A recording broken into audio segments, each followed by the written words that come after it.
It's my birthday. কখন যে 23 থেকে 24 হয়ে গেলাম বুঝতেই পারলাম না। যতই ভাবি যে ছোট থাকবো বড় হব না, কিন্তু না, সেই সময়ের সাথে সাথে আমাদেরকে বড় হয়েই যেতে হয়। আর কিছু প্রিয় মানুষ আছে যারা আমার এই দিনটাকে এতটা স্পেশাল করে তুলেছে যে আমার চোখ থেকে জল বেরিয়ে এসেছে আর আমার চোখ মুখের অবস্থা খারাপ হয়ে গেছে। সেই জন্য আমি মুখে মেকআপ ঠেপছি যাতে সবার সব অ্যাটেনশন আমার উপর থাকে। আর আমি একটা কাজই এক্সপার্ট, কেক কাটা, তো সেটাই করতে চলেছি।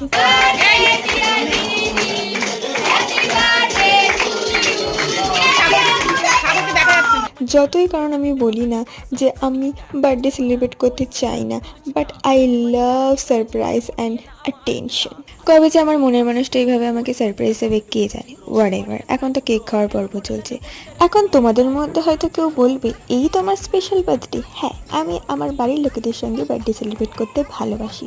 যতই আমি জেনজি জেনারেশনের হই না কেন, আমি ভরপুরভাবে মিলেনিয়ালস।